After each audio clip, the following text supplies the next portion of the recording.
Quando aprendemos história, muitas vezes ouvimos que o Brasil foi descoberto em 1500. Mas, será que um território onde já viviam milhões de pessoas pode ser realmente descoberto? Hoje, vamos entender o que aconteceu em 22 de abril de 1500, por que os portugueses chegaram aqui e como esse momento mudou para sempre a história do Brasil. Antes de falar do Brasil, é importante entender o que estava acontecendo no mundo. No final do século XV, a Europa vivia o período das grandes navegações. Os países europeus buscavam novas rotas comerciais para as Índias, especiarias, ouro e riquezas, expansão territorial e religiosa. Portugal era uma das maiores potências marítimas da época.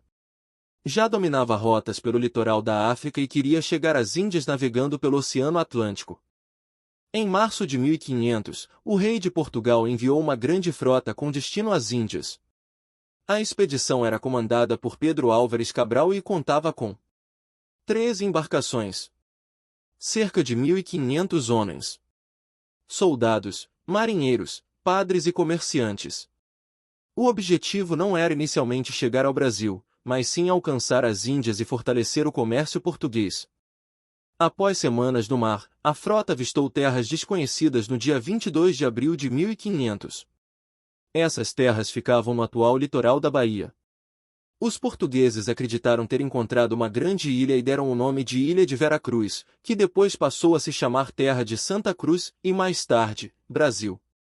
Ao desembarcarem, os portugueses encontraram os povos indígenas, que já habitavam o território há milhares de anos.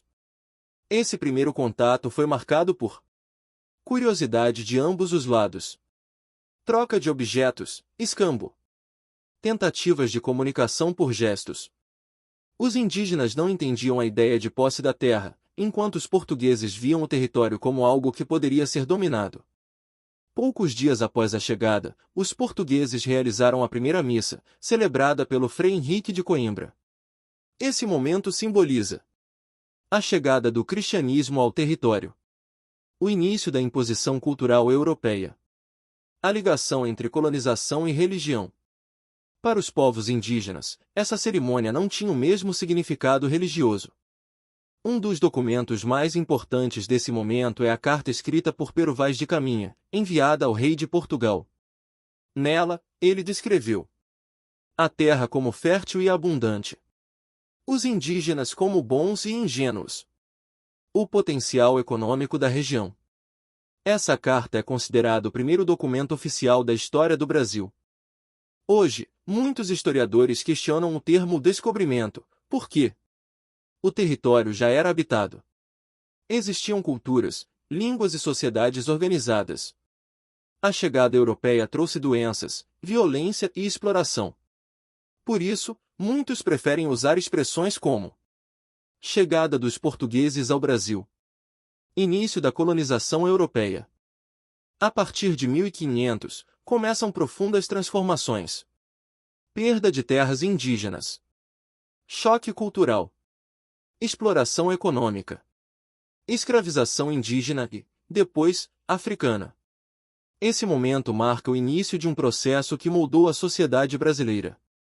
O ano de 1500 não representa o começo da história do Brasil, mas sim o início da colonização portuguesa.